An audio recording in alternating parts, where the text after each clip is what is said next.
I will get going. Hi everyone. I'm Allegra Spender. I'm the member for Wentworth, and thank you so much for joining this evening um, for this Zoom politics on Zoom about energy bills and net zero. I think this is a really important question, a really important topic, and I'm just delighted that so many of you. We've already got 114 people, but I think that's going to be growing.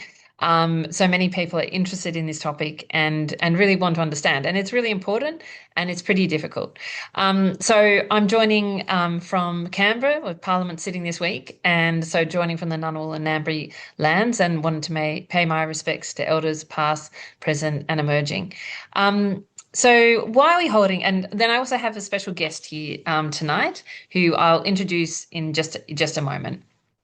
But why are we holding tonight? Well, this is a really important area of policy. Energy bills, cost of energy matters to the economy, matters to families, it matters to businesses. So it's really important that we get this policy right.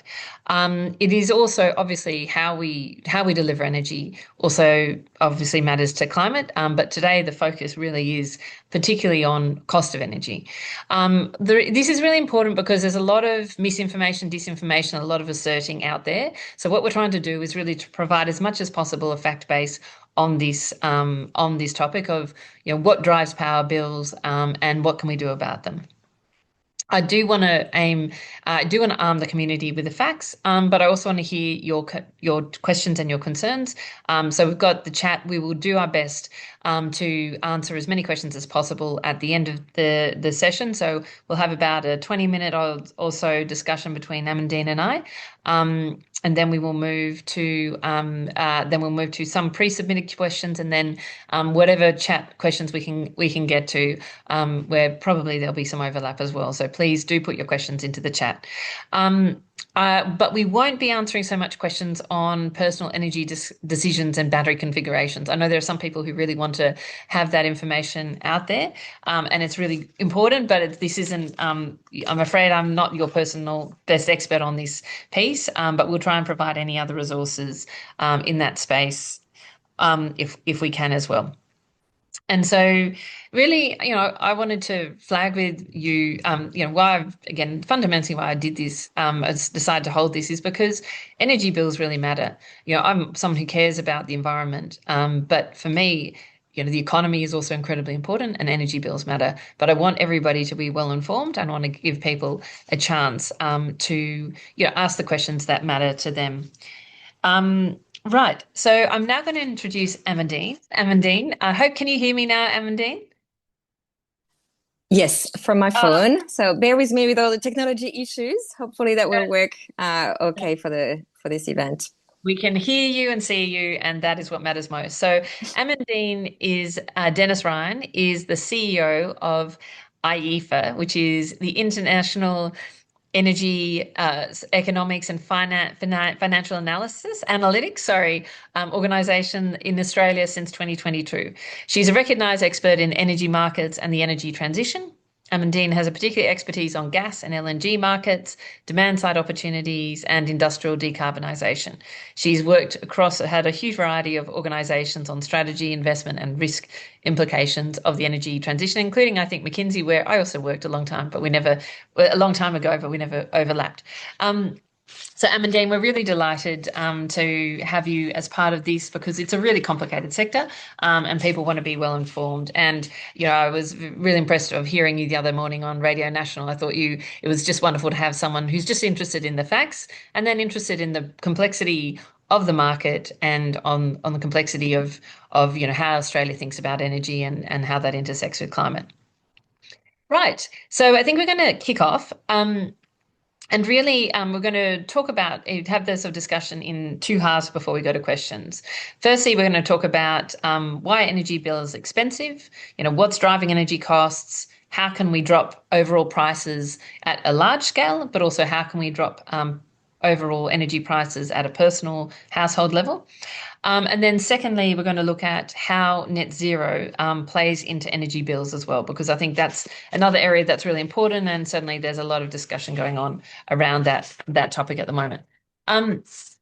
So I mean, I think I can talk a little bit about Australian energy bills, but I'm going to pretty much quickly hand over to Amandine on this because I think the Australian electricity prices, or particularly energy prices, which is what we think about, particularly electricity prices, have different components, and they all play a role in terms of the overall price that we pay as consumers.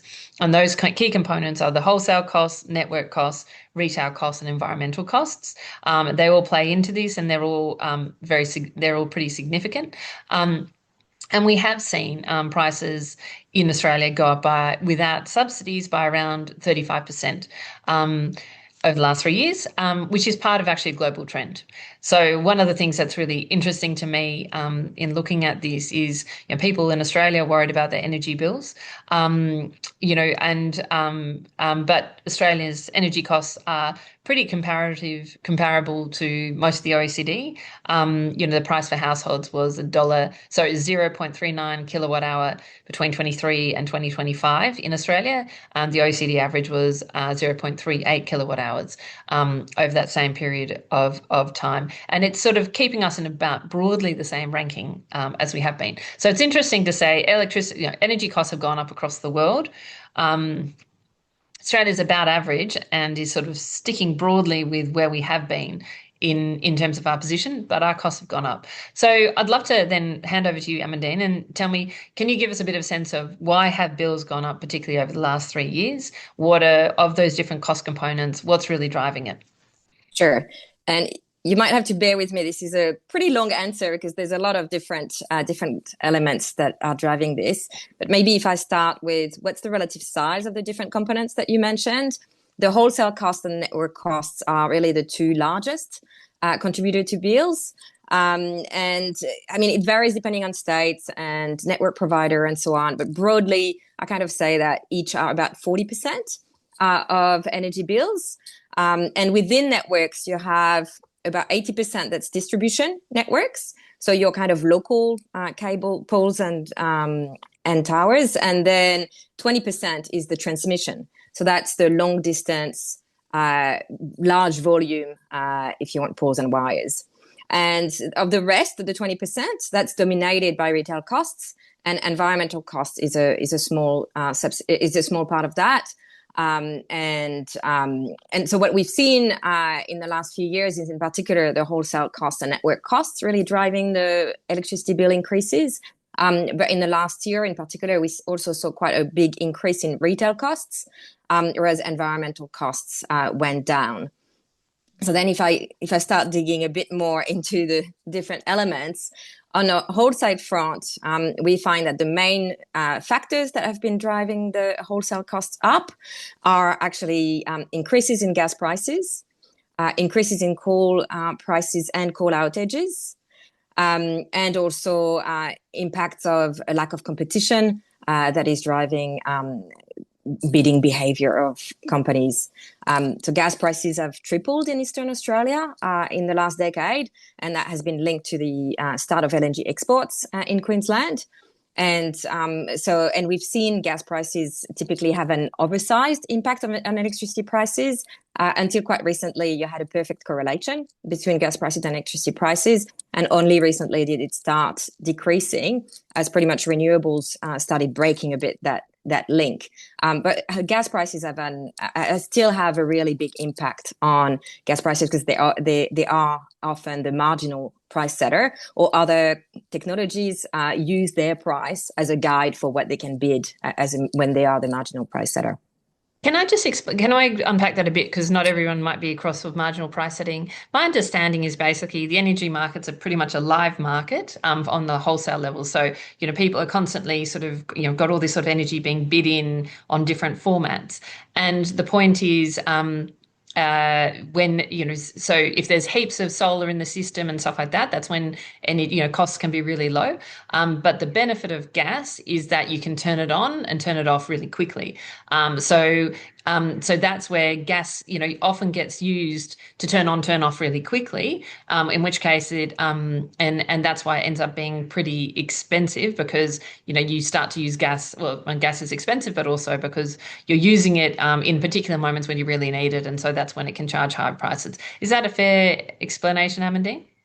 Yes, pretty much. And different technology tend to bid at different price levels, and that ends up, being what drives the wholesale price at a specific point in time. So renewables often bid at negative costs, Mm-hmm. whereas gas and batteries tend to bid, reasonably high, and coal is kind of halfway. Mm-hmm. Um, Okay.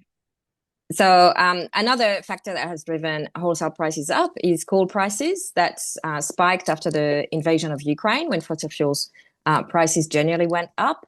And what we've seen as well is that a lot of the really high spikes in wholesale prices, when they get to thousands of dollars, coincided with times when coal plants had outages. And Mm-hmm. because we've got an aging fleet, that happens more and more. Mm-hmm. Um, Another thing that we've seen and heard, is that, as I was saying, there's a bit of a lack of competition. Especially within the dispatchable assets, so gas, hydro, batteries, those technologies that typically set that marginal price. They're often owned by just a few companies, and that means they don't have to offer competitive prices. And we often hear as well that the delays in renewable rollouts have been pushing prices up. Well, definitely, like the delays have been putting pressure on the electricity market.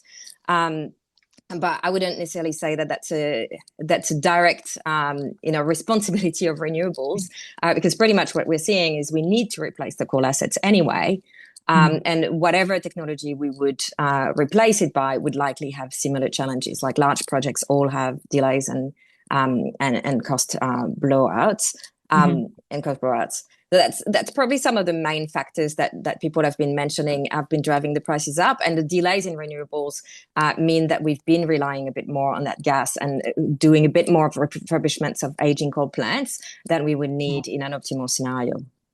Amandine, before we jump into the different sections, can you just give us a sense of how the different parts of, you know, the different components, like, how much gas, how much coal, how much renewables, goes into the actual electricity market on the East Coast? Because I know East Coast and West Coast are different. Yeah, well, in terms of the generation mix, renewables are pretty much 40%, nearly 40% of our generation at the moment.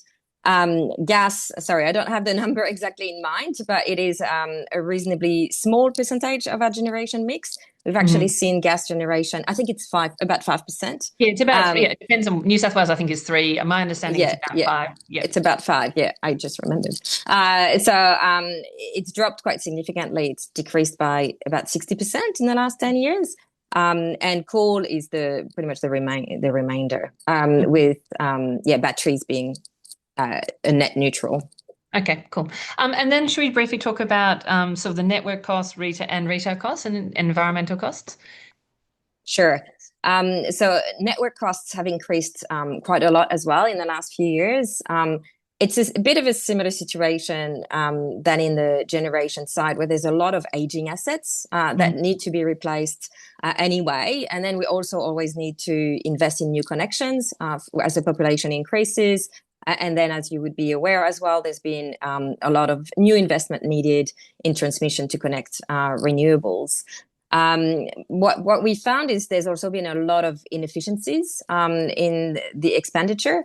So the utilization rate of distribution networks is only 42% now. And there was a lot of overinvestment 10 to 20 years ago, which we still haven't really completely absorbed. And we also found that electricity networks have been getting billions of dollars in supernormal profits. That's profits that are above allowed levels because they're regulated monopolies. They've got an allowed level of return. And that peaked at over 4 billion in 2023, which is the last year of data available. So pretty much we think that there's some spending that is justified and some inefficiencies as well there. Okay, thank you. And then we've got then sort of retail costs. So I understand there have been some costs going up in that space because of bad debts and smart meter rollout. Is that right? Yes, that's about right. And we haven't studied that as in as much detail, but that's been some of the factors that they've cited, as well as increased costs in terms of gaining and retaining customers and things like Mhm. that. And then lastly, environmental costs, which I understand is some of the historical sort of solar incentives have been around since about 2011. My understanding is they're falling over time because they're becoming less important as part of the market. Is that correct? Yes, last year that was actually the only component that dropped, and quite Mm, materially. I think it dropped mm. by around 30% in most Okay. states. Mhm. You would also have things in there like the energy efficiency certificates and things like that. Okay, great. So if we look at sort of at the highest, at the highest level, if we're saying why have energy costs gone up in the last 3 years, is it if to you say the one liner on why have energy costs gone up in the last 3 years, what are the biggest components? I mean, in our view, the biggest components are the increased gas prices, Mhm. increased coal prices and coal outages, and then increased network costs. Okay, great. Now, just one question, because this is something that's in the chat. I'm going to try and deal with questions in the chat as much as possible. But given that Australia makes the coal and gas that we use, and we don't. There wasn't a war in Sydney, Australia. There was a war in Ukraine. Why is international gas pricing driving Australia's electricity prices? Well, what's happening in Australia is we pretty much 80% of our gas production goes to LNG exports. Hmm. So it has a really big, like international markets end up having a really big effect on domestic prices because they're so dominant. Hmm. The ACCC, so the Australian Competition and Consumer Commission, I think, Hmm. studied the reasons why domestic prices have increased so much, and they found that it can really be linked back to LNG exports. They Hmm. found that producers pretty much used LNG netback prices, so you know the opportunity cost of selling your gas as LNG, exporting your gas as a price floor for Hmm. domestic prices, and they sometimes sought even higher prices domestically. Hmm. Uh, Okay, yeah. So basically, because this is one of the things that surprised me, I'll be honest, when I first heard this, is that we have really substantially increased our exports of gas over the period of time, but that has actually been, even though we've got a lot more supply and we have a lot more exports, we have actually lots higher prices that we pay domestically for gas. So the export of gas has actually has been associated with higher prices rather than what you might expect, which is, oh, build a lot more supply, we should be getting lower prices. That is not how it's worked. yeah, absolutely, and that's a very common misconception. Like we often hear, "Oh, we need more supply because that's going to sort out the domestic gas Mm. prices." But actually, what we've seen in the last 10 years is that production in Eastern Australia has doubled while the prices tripled and domestic consumption decreased by a third Mm. because of those high prices. And you can actually link a lot of the problems on the East Coast market to one specific project, Mhm. Santos GLNG, which built two trains and committed all that gas to an export contract, and actually doesn't have enough gas to fill that contract. So they've been taking between 100 and 150 petajoules a year to Mhm. meet their contractual requirements, and that's about 20 to 30% of Eastern Australia gas demand.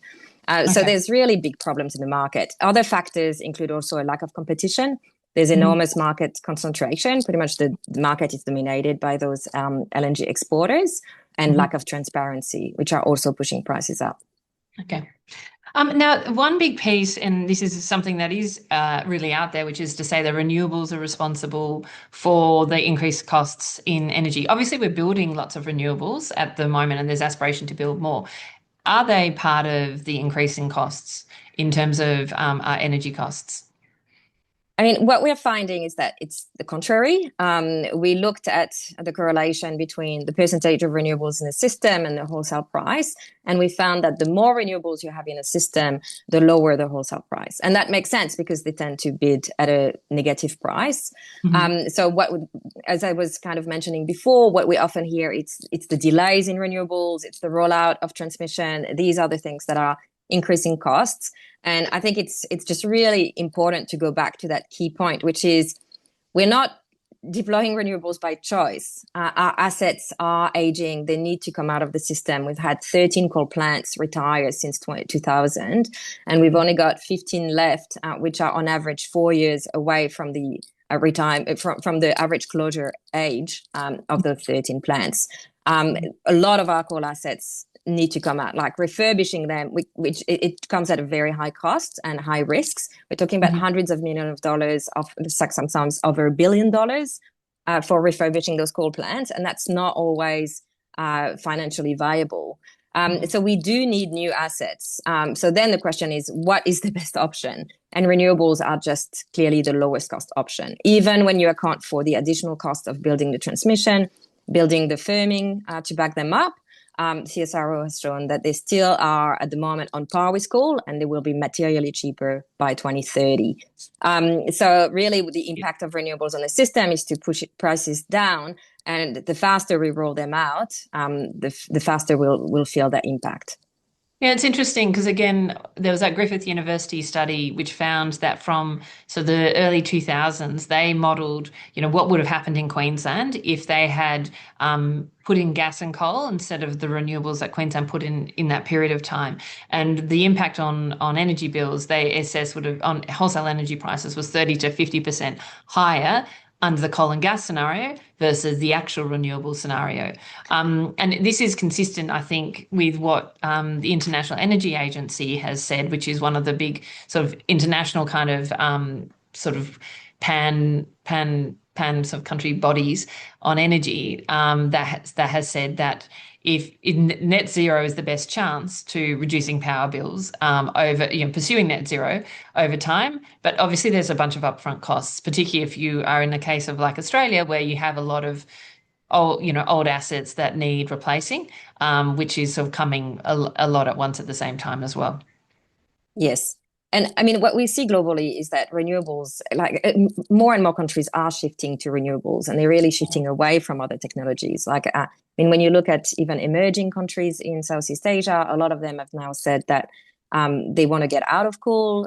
They're stopping to build new coal, and they're really shifting at scale to renewables because they see those benefits, and they see also it as an energy security benefit. Okay. So the lessons, what I hear from this is that world prices have gone up. Australia's has gone up as part of those. We've got about 40% wholesale costs, 40% network costs, roughly 20% retail, and so 16% retail, 7% environmental costs. And it's particularly the wholesale and network costs that have been driving prices particularly recently, and particularly within that, the increase in gas prices because of Ukraine, and also the unreliability of coal, which means that you end up having to pull a lot of energy in, from wherever you can get it, if coal-fired stations unreasonable is down unexpectedly. Is that a fair assessment? Okay. So Yes. what do we do about this now? That's a big question, because how do we actually drive down prices? Because this really matters to people. I wanted to talk at the large scale, kind of at the grid level first, and then let's talk households as well, because some of the large scale stuff affects the household, but other bits don't. So, but households have different choices as well. Yeah. So, what can we do about dropping overall prices, and what are the options available, and what do you think is the best path? Yes. And we're actually releasing a report tomorrow that looks at all the opportunities to improve energy affordability and how they align with net zero. And really what we found is the question is not about choosing between different energy generation technologies. We are like currently on the lowest path, but there are still a lot of untapped opportunities to improve energy affordability. And they tend to be more in the improvement of energy markets and regulation and increasing competition kind of bucket. So there's also very importantly, like anything that we can do to accelerate the rollout of renewables will put downward pressure on electricity prices. There's been a number of modeling exercises that have shown that if there's any delays, that's going to be very costly, because we are going to need to rely more on expensive gas. We are going to need to rely more on refurbishments of coal and so on. But then, yeah, Amandine, can you give me a sense of that pricing between sort of gas and renewables? Like, because sometimes people say, and I had this question on TV the other day. It's like, look, if we just built more gas plants, would that, could we reduce our energy bills? Bit of renewables, but also gas. How do they compare in terms of those costs? well, I mean, maybe one. I mean, the first thing is we don't necessarily need to build new gas because gas plants, as I said, are used a lot less than they used to be used. Like their utilization rate is actually pretty low at the moment. But they're not used more because they're too costly. They're not competitive in the market. Mhm. So in terms of the bidding, their bidding prices and how they set the wholesale price, what AEMO showed is that on average, when gas is marginal, they set the price as $200 per megawatt hour. Whereas renewables, when they're marginal, tend to set the price as minus $30 per megawatt hour. And that compares to an average wholesale price of about $130 per megawatt hour. So you can see Mhm. that gas tends to be on the higher end. Mhm. Another aspect that people often forget or don't know about is that you actually cannot build gas plants at the moment. There's a global shortage of gas turbines, and manufacture prices have tripled for the gas turbines, and manufacturers have told developers that they have to count 7 to 8 years Mhm. before they can get access to a gas turbine. So I think the debate on whether we should start building more gas is just really fraught because it's not realistic. Mhm. Okay, cool. Okay, sorry for in that interjection, but I think it is important and it's a big area of a lot of discussion, really. Yeah, absolutely. So then, if I go back to some of the things that we can actually do to reduce prices, one of the things I was talking about is the broken gas market. So that should be a really big priority. And I mean, both the government and the coalition actually had proposals on how to do that. And really, it comes to introducing mechanisms to divert some volumes of uncontracted LNG feed gas to the domestic market. You can do that through a tax or through an export licensing mechanism. But that's the cheapest way to address some of the shortages and to hopefully start decoupling a bit the domestic prices from international prices. Another thing that I mentioned is competition. And I guess that's one of the limitations of fixing the gas market is if you don't fix the issues with competition, it's not a guarantee that prices will go down. And I also mentioned the problem of competition in the dispatchable assets in electricity. So the hydro, the gas, the batteries, they're often owned, the different assets are often owned by the same companies, the large gentailers. So that means that often you won't have a battery really competing with gas because they're owned by the same company. So they will be Mhm. bidding at similar prices. So we really need to start breaking some of those market concentration issues to start having proper competition on prices. Mhm. And the other option, other thing that I've already mentioned a bit is fixing inefficient regulation. And in particular, electricity networks come very front of mind for us. I've mentioned the supernormal profits. We've seen that over the last 9 years of data, there's been $15 billion in supernormal profits. Last year, profits for networks were about half of their revenues. This is a very material issue.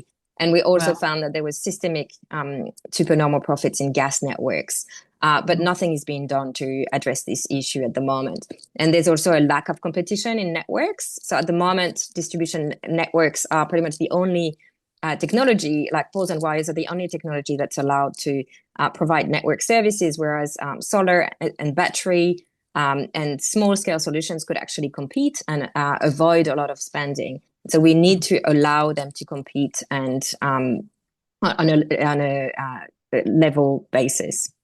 So if I understand you correctly, that means basically how do we overall drop prices is continuing to invest in renewables because overall they're the cheapest, but deal with the high gas prices by looking at things like diverting some of the exports because that's that and sort of allowing us not to so that we don't because that is a key significant component of our cost base and then look at some of the components of like any other market. Why are some prices high? Is it competition? Is it inefficient regulation? How do you deal with some of those things? So, a bunch of different things that need to be done. But it's not so. But it's not sort of saying, okay, well, let's do more gas, more coal, because I understand that this is saying, well, actually, coal is unreliable because we don't have because they're old stations, and gas is expensive, and as you just said, we can't get the turbines anyway quickly, so we've got some problems in that world. Is that a fair summary?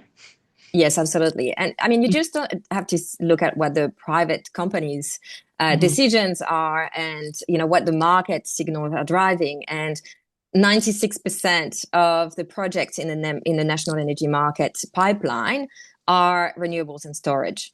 And they are really gaining in terms of market share because of the lowest cost option in the market. So if you look at what the market is doing, it's really driving in that direction. We I feel like we're not going as fast as we need to, but this is a complicated area. So I'll keep on moving on. How do we do household bills, right? Like that's the other, this is what really matters to a lot of people. So can you give us any sort of sense on household bills? Yes, absolutely. And I mean, the good news is that's really where there's the largest opportunity to reduce energy costs is on the demand side, especially for householders. We find that shifting to efficient electric appliances, solar and battery, has the potential to decrease net electricity bills by up to two-thirds, even after accounting for the increased costs of the equipment upfront. One of the things that people don't talk about enough is that Australians install nearly 2 million of inefficient appliances every year. So that's gas heaters, resistive heaters, and hot water systems. And if instead we switch to efficient electric appliances, that would save $3 billion in unnecessary energy costs each year. So that's a really big opportunity. And then adding a solar and battery system. Now in Sydney, a combined solar and battery system comes at a payback of below 6 years, thanks to government rebates. So these are very compelling opportunities that can really drive costs down. And the good news as well is that they can reduce costs not only for the people who implement it. I know a lot of people might live in apartments that are, where it might be a bit trickier to implement some of those things, but they can reduce costs for everyone because they can increase the utilization of the networks. But at the moment, we don't have the right incentives to actually drive that behavior. For example, with the battery rebates, there's no requirement in terms of how do you use this battery to maximize the benefits for the system. There's also no incentives at the moment for people to do something as simple as shifting their hot water system to run in the middle of the day when there's solar. So we really need to start working on that to make sure that those benefits are spread across every user. That's what my husband's actually done is set up a timing on our hot water to try and run it in the middle of the day because of utilization on solar as well. One question, because this jumps into a question that we got and pre-submitted is the solar sharer scheme. That's the scheme that the government's going to bring in where people can access 3 hours of solar energy in the middle of the day. One question was, does this negate the need for solar panels? And, how is this going to work? Is this a good thing? Well, look, I actually think it's a pretty good thing because, as I was saying, we are lacking at the moment some of those incentives for people to utilize their assets in the best way to benefit the system. And that starts addressing some of those issues. In terms of people that can install a solar system, now with the government rebates, solar and battery system is quite attractive, and that actually makes more sense for the electricity system as a whole because we have enough solar in the middle of the day. What we need is a bit more generation on the, especially at peak time, and that combination of solar and battery can help with that. And the solar sharer tariff, I guess, starts with that idea of making others benefit in the system because it incentivizes people to shift their demand to the middle of the day, and it helps those that can't install solar to access some of this cheap energy. Now that's really interesting. One of the things that I've learned in my job is that we're busy building all this transmission and things like that. But if we can utilize what we've got already, particularly if we can utilize the particularly the excess sunshine that we get in the middle of the day off all of our roofs better, then we actually some of those costs and some of the demands in terms of building the transmission as fast don't actually have as much impact on the grid. And so that is why it is great if all of us, do as much as we can to move our energy use until the middle of the day. Um, I'm going to, I don't, um, I'm going to briefly I don't know we're going to catch on much on net zero because I think otherwise, well, actually, we probably do need to talk about net zero. We just got so many questions there, which I know we're just not going to get to answer. But I guess that's really, the big question is really, what is the cost of this sort of transition? What would the cost be otherwise? Oh, Amandine, we've lost you for a second there, because I think that's an important question. So if you could do that in about 2 or 3 minutes, and then we will go back to some of the questions in the chat as well. Sure. I mean, when you look at the cost of the transition, I think I like to look at it in two big buckets. One is the cost of transitioning our electricity system, our household, most of our like cars and things like that, like the areas where the technologies are already mature. And there, really, what we are talking about is accelerating the rollout of renewables, energy efficiency, and electrification. And a lot of that transition is actually cost effective. So we are going to reduce overall energy costs from doing this. Then in the other bucket, and that's really the bulk of what you need to do in the next decade. And the other bucket is what you need to do in the harder to abate sectors. The heavy industry, some of the cement and the steel and, the heavy freight and some of the harder things. And there, you might, often you have a net cost of that transition. But what people often forget is that this cost actually will be a lot lower in terms of the impact on consumers, because it's mostly an impact on raw materials. And then when you look at the impact on the final product, the cost is usually quite low. Like if you think about green steel, for example, the impact on a car is about a 0.5% increase in the cost of that car. In terms of the impact on buildings, it's often like in the 2% mark. And then you also need to think about, well, what are the other elements that put that cost into context? And in terms of the global transition, Australia is actually really well placed to become globally competitive when it comes to decarbonizing harder to abate sectors. And that's likely to create really big economic opportunities for Australia. So new jobs, new revenues, new trade. So that could have a really big, significant economic benefit for the country. The other aspect is what is the cost of not acting, which is very hard to include in models. And we're already seeing a significant impact of that on households. For example, there's an increasing share of houses that are uninsurable. And a climate risk analyst predicted that by 2030, it would be about 10% of houses in Australia that could become uninsurable. With that in mind, at least the transition that we've got in the next 10 years, it's likely to be really a net benefit for Australia. And then the transition of the harder to abate sectors, it's not necessarily as big of a cost as what people usually say. Mm-hmm. Okay.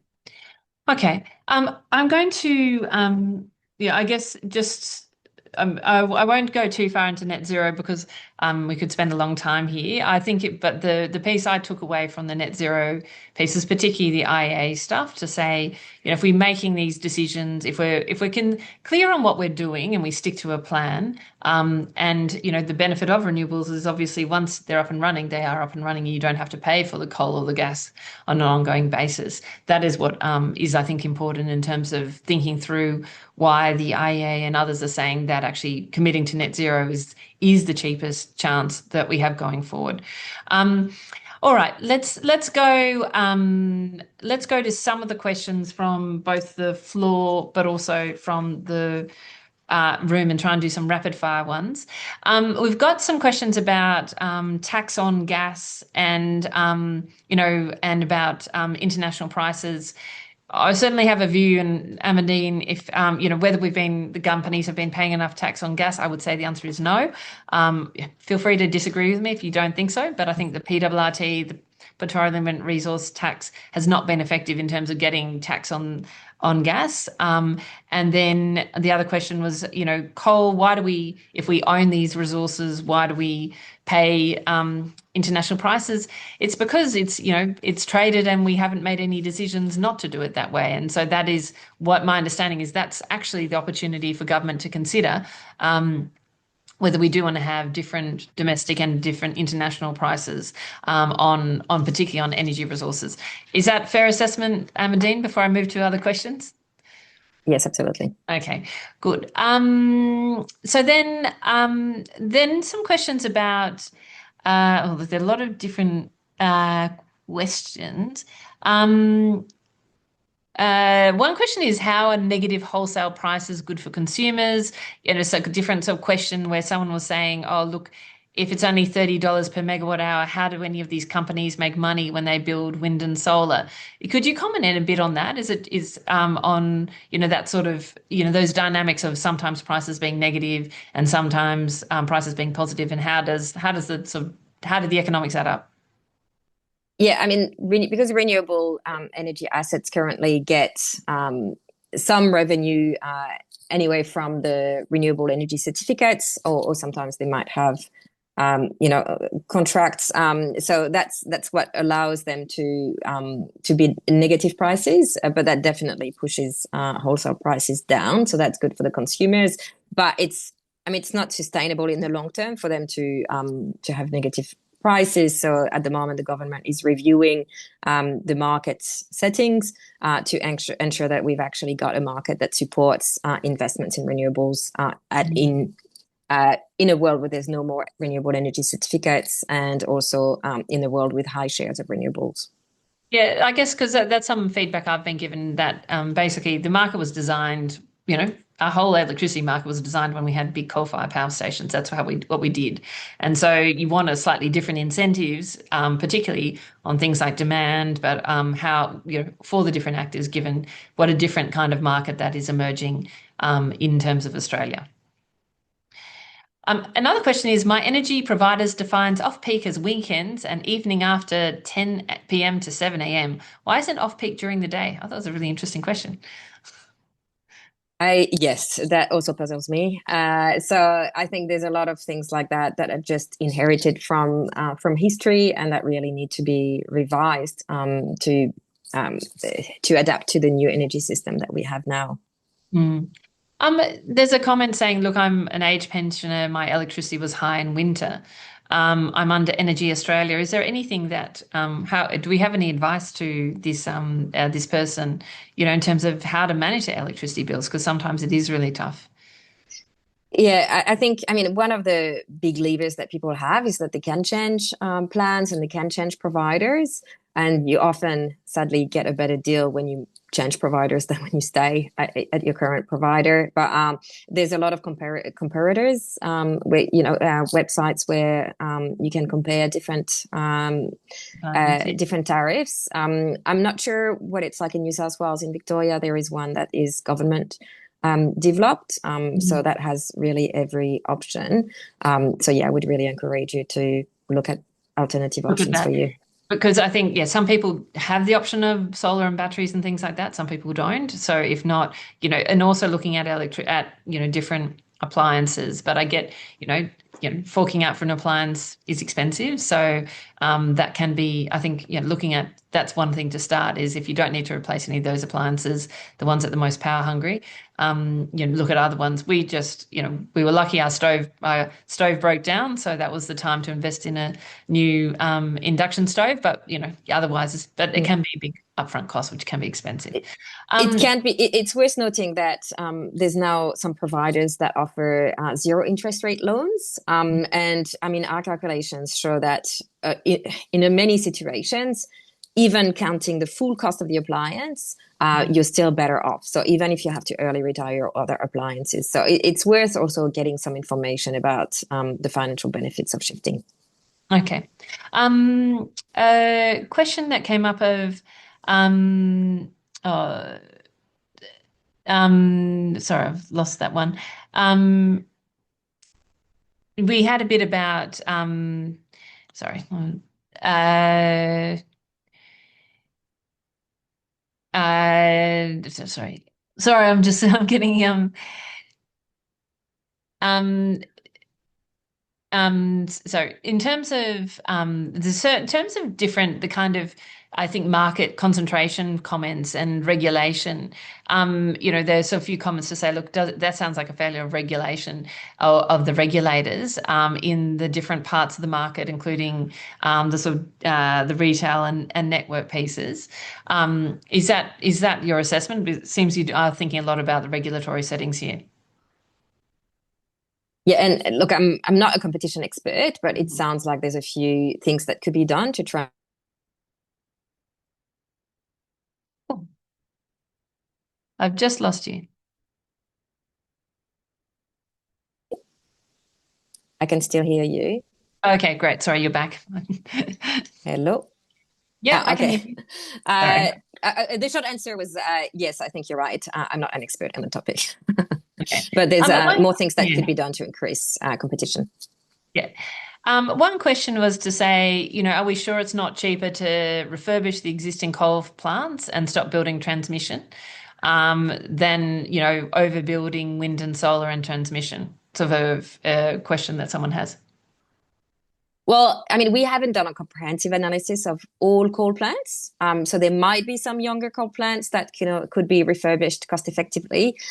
Some of the ones that we found information on, there were three plants, one in WA, one in Victoria, one in New South Wales, and they each had refurbishment costs of between $400 million and $1.3 billion. Mhm. Two of the plants decided that it was too costly and complex to be worthwhile, and one of the plants went ahead, so the costs tripled, and then it just shut 3 years after the refurbishment was completed. Mhm. So it's just not a magic wand, core refurbishment. It's costly, it's risky. We've seen a lot more outages. We've seen a lot more, fires and explosions. So it is something that we can do a little bit if we really need to, but we should not rely on it. Mhm. Okay.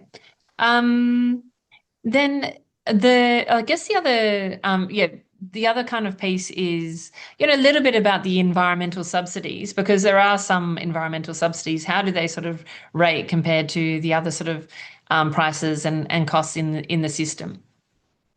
Well, at the moment, as I was saying, I don't have the exact percentage in mind. I think you had it maybe before, Mm. but the environmental costs are quite low in the scheme of things in terms of electricity bills, and typically they have a pretty good return on investment.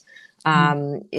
As we talked about, there's, for example, if you invest in energy efficiency, then that reduces the need to develop new generation, and that often is a net benefit to the system.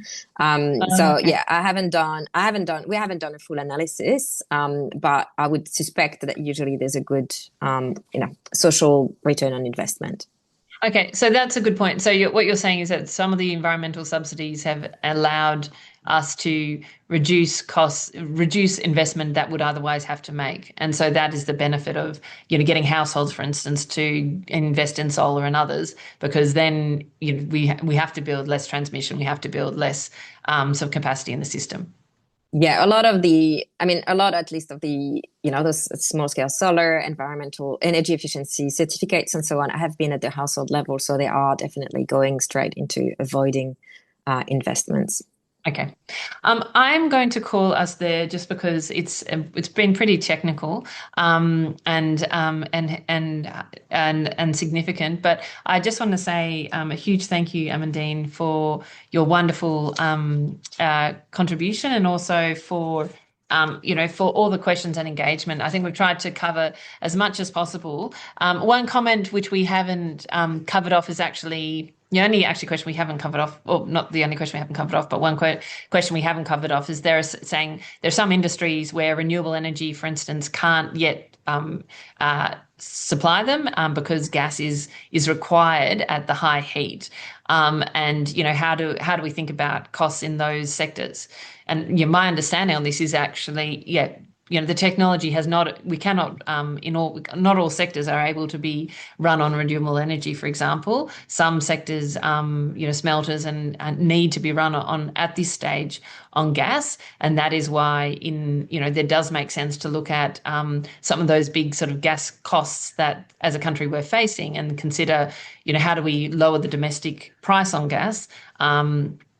Not through supply, but through making sure that domestically we can set a different price to the international price that we're experiencing on the outside. Is that a fair assessment, Amandine? Yes, and I would also add, really what we can do there is start investing now in developing some of the new technologies that might be deployable at scale in a decade or so. So they're kind of those hard to abate sectors that I was talking about before. And the other thing that we can do is to actually decrease gas use in the sectors that are easy to electrify today, so that we can keep the lower cost gas for longer Yeah. in those sectors that cannot transition today. Yeah. So there's a lot of places where we can cut gas demand. Yeah. And I think that's again just coming back to gas. I think this is a really important kind of point because I think for a lot of people are saying, look, we just need to open, and certainly the coalition has done this. We just need to open up a lot more gas supply. But my understanding is the issue is not the gas supply; it is the fact that we pay international market prices on gas locally, and because since we became an exporter, we became subject to the international prices, and that made gas relatively more expensive or relatively more volatile, depending what was going on internationally. So, rather than our focus on growing supply, it's making sure that we actually have a domestic price on gas, which has some kind of resilience to the international price fluctuations. Again, do you think that's a fair assessment? Yes, absolutely. So what we found is that the large new gas fields that are currently being talked about in terms of the major opportunities for increasing supply, like Narrabri, Beetaloo, Browse, all come at very high costs of production and transport. And so they probably would be likely to push domestic prices up rather than down. And really, the lowest cost gas that we have today is the gas that is already being used for LNG exports. And that will be a much better solution for Australian manufacturing to divert that gas to the domestic market Yeah. than to tap into the new supply. And a big factor to that as well is that the world is facing a really big global LNG supply glut.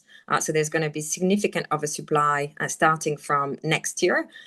So we are not really, putting our trading partners in danger by redirecting small volumes of uncontracted gas. There's going to be too much gas on the world front anyway. Yeah, and look, I think I think we can't. I don't think we should break international contracts. I think that's bad business and it's bad for the country. But I think if the gas is not already committed into those contracts, then those are places that we should consider. All right, we're going to wrap up there. But where can people look up for more info? Energy.gov.au has information about rebates, how to electrify your home, and plan for it.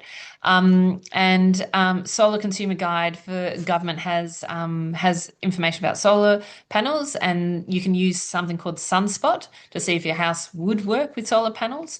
Other places to look are places called like Rewiring Australia, and certainly in the eastern suburbs, the local councils do some good workshops. If you're someone thinking about your domestically what you can do in that space, local councils can do some good stuff on that. Thank you very much, Amandine. It's wonderful to have your expertise. It's a complicated area. I've learned a lot about it in politics, and I've still got a bunch to learn. But it's really great to have your expertise with us this evening. And thank you to everybody who joined and for the really fabulous questions and really important ones. I'm sorry we didn't get to every question. You can always email me with any extra questions, but really appreciate everyone joining tonight. See you later, everybody. Take care.